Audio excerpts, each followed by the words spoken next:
Do you ever want to throw it all away?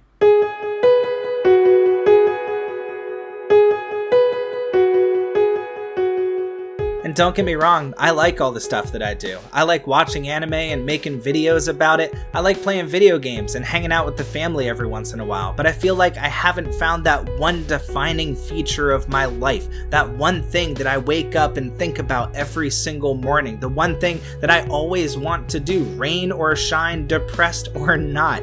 I feel like I haven't found it, and sometimes I wonder if I should just throw my PC in the trash, leave it in the dumpster, go out there and see if I can find that special something to dedicate my life to. And maybe it's not even something special. Maybe it's completely ordinary and I just haven't had the opportunity to try it. I mean, you can only sample so many things in life. I'm just one man. Maybe I should try train spotting or get super into jump rope. I don't know. Maybe I should go fishing.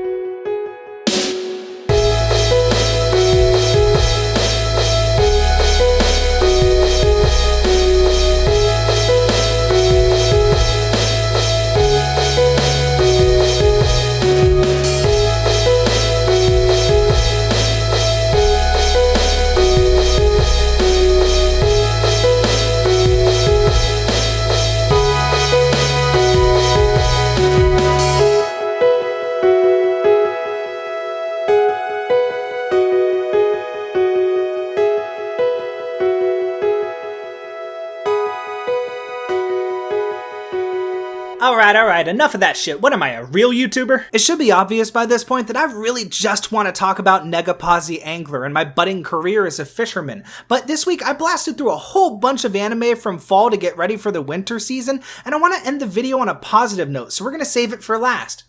That's something we in the business like to call foreshadowing. Hello and welcome back to Binging Last Season, where sometimes we try really hard on the intros. We've got 6 anime to talk about today and only half of them are even kinda good. So let's start it off with Mahotki Nana Nohani no Hanashi. And yes, I do like showing off my mediocre Japanese. Thank you for noticing. The stories of girls who couldn't be magicians is pretty. That's it! Positive's done! And that's a shame because the visuals really are striking. It doesn't look like anything else coming out right now, but they fail in every single other plausible way. The magic system is kind of boring and not really explained very well. It's just pretty much shapes. Cool. You could watch it with your kids. I guess that's another positive. You could watch it with your kids because they really treat you like you're stupid or a child or a stupid child. Every time our main magician lady uses a spell to defeat an enemy, it's the same exact thing. It's like Sailor Moon Photon Blast or whatever. I don't fucking watch Sailor Moon. But the point is she uses the same ability over and over again. They don't really delve into the magic in any meaningful way, shape, or form, and the story is just kind of hollow. Nothing really matters. And I could forgive it for all that if it was made for kids, but it's not. It's PG-13, so unfortunately all I'm seeing here is a waste of a great art budget. I didn't finish it and I'm not going to. What I saw was a 5 out of 10. I'm not going to go back and finish it though because it makes me feel stupid when I watch it. Not because I can't keep up with what's going on, but because I feel like I'm watching a show for children. Next up we got Saikyo no Shien Shoku Wutsu no Shai. Can I do that one? It's the Most Notorious Talker runs... Apparently I can't do it in English either. It's the Most Notorious Talker runs the world's greatest clan. To be honest, I kind of forgot that I didn't do a video about this anime because I watched it way earlier at like the start of the season.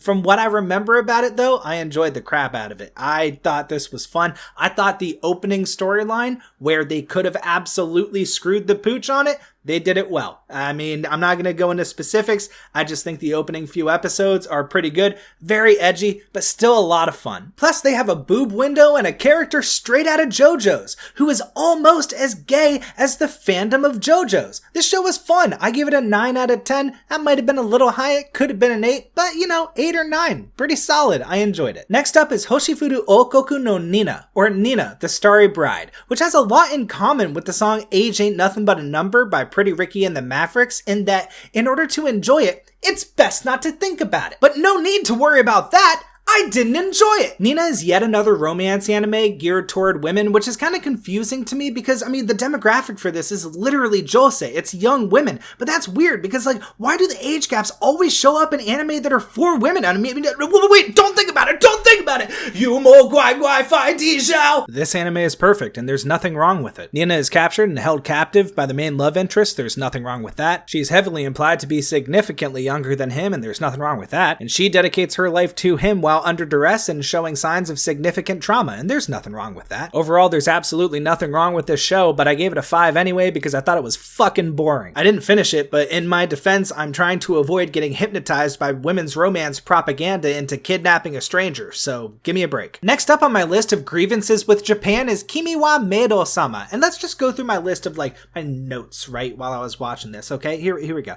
A banger opening, fucking jamming out a ton on guitar, loved that. Banger outro too. They really do get what makes good intros and outros, and they did. It was just this, like, animation that was not similar to the show, didn't really reuse scenes, but it was interesting enough on the eyes, and the music was great. Great intro and background. Back row. Kill me. The tragic backstory gets annoying sometimes, and it did, to be fair. I mean, every single moment was just, I don't know how to function in society. I have been raised as a murderer. She's a murderer, by the way. That's the premise. I should explain the premise. It's about an assassin that becomes a maid for some kid. Not kid, 16, 17.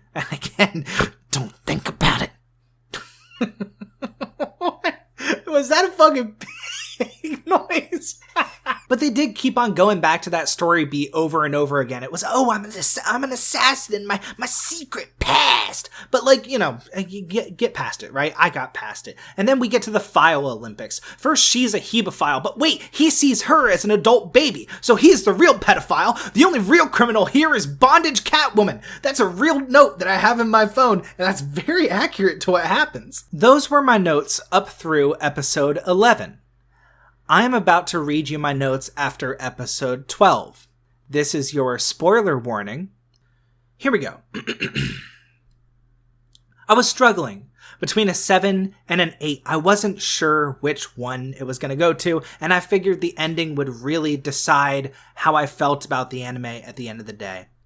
It was a fucking car crash. It felt like it spit in my face and was a tremendous waste of time. Literally everything from episodes 1 to 11 was tossed for a wet paper bag of an ending. He's cucked by his dad, and a confession scene results in bringing us back to the status quo from episode 2 or 3. It's not even like, I love you, but he didn't hear it. They heard it. They heard the confession, and it was just like, she must not actually love me, and she just doesn't fucking acknowledge it at all for the most part, and we just get cucked by his dad for no reason. She should be fully on his side at this point. She should understand. And also, why the fuck did she recognize him at dinner, but not in the store? She already saw him, didn't say anything. It's like you were just waiting for the season to rip the fucking ground out from under us and just say, ha ha ha, you didn't see this coming. No shit, I didn't see this coming. That's because you did it badly. I expected you to try or at least make some sort of positive effort to make a good anime, but you couldn't do that. You just had to shit yourself in public, on screen, in front of the entirety of Japan and some of the United States. This is disgusting. I had like 3 more minutes of rant recorded, and I'm not even using it. I'm not giving this show the time. I give it a 6 out of 10. And that's considering episodes 1 to 11 as if episode 12 doesn't exist, as if it just doesn't have an ending. It's not like it wrapped up anything from episodes 1 to 11 to begin with, so it doesn't even fucking matter. If you consider episode 12 in my score, it's not possible because scores don't go that low. Alright, let's lower the temperature a little bit before I talk about Negapazi Angler. Let's have a little bit of a breakwater here. You get it, guys? That's a little bit of a fishing joke for my fishing buddies out there. You guys get it. Kekkon surute Honto desu ka, or 365 Days to the Wedding, is another entry from the famous Nihon Anime Daigaku, or the school of changing the titles in the translation for no fucking reason. I haven't finished this one yet. I'm about halfway through, but to be fair, this is the only one I haven't finished from this video that I am planning on finishing after this video, because I enjoyed it so far. I thought it was nice. It's a little romance about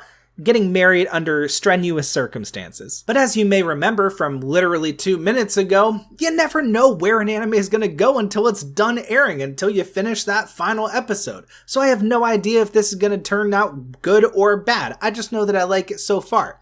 And yes, I am specifically referring to Giguk. You can't include Orb in your favorite anime from 2024 if it's not fucking done airing by the time you made that video. It makes no sense. Anyway, the only major complaint that I have so far is that at one point the male lead's father shows up and he starts talking to the female lead about the region that they come from, the Aso region in Japan. He even mentions Mount Aso, and at no point does he even bother to say anything about the fact that there's too much volcano there? And I just think if you're going to use a real location in your anime, if you're going to make real references, you might as well try to be accurate to the places that you're talking about. Otherwise, just make something up. I'd give it a 7 out of 10 so far. As of right now, it does the job. It's got me hooked and interested to watch the rest of the season, and I've been enjoying it. And lastly, finally, let me talk about Negative Positive Angler, one of my favorite anime from fall that was made by Studio Nut.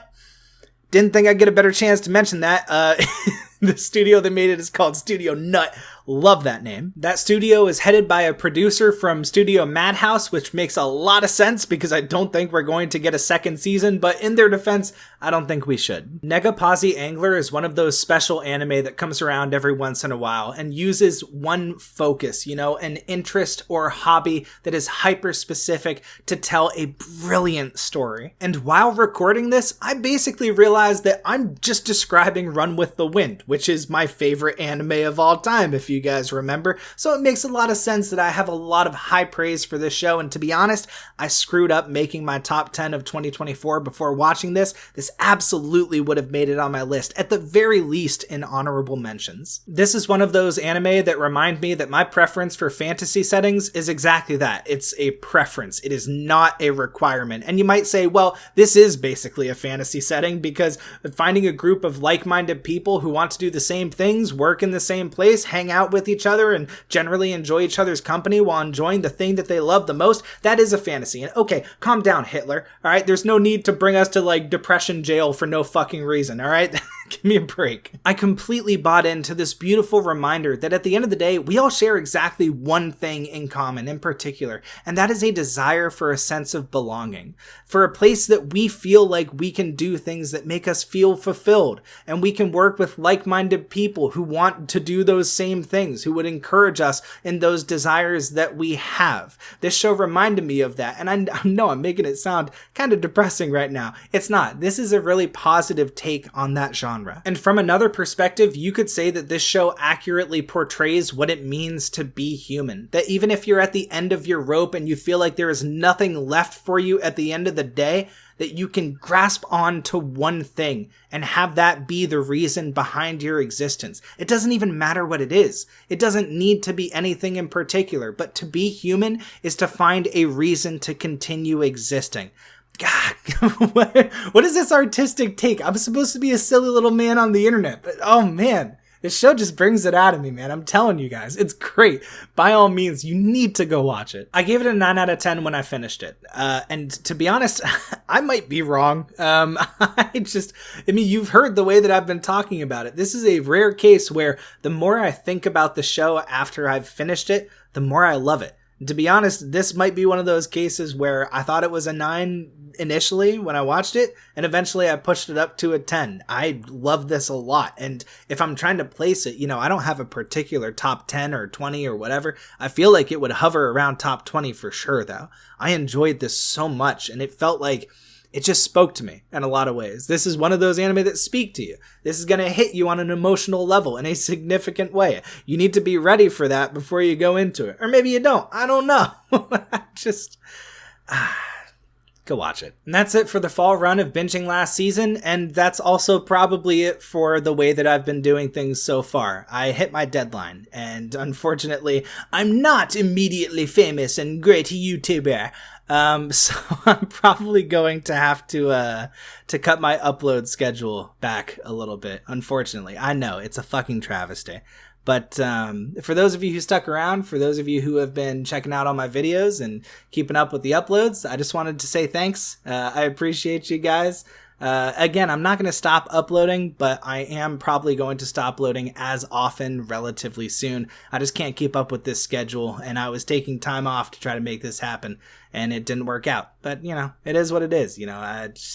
Some things, they do, and some things don't work out. And I guess if I can't really pull off the YouTube thing, I don't know, fucking maybe I'll go fishing.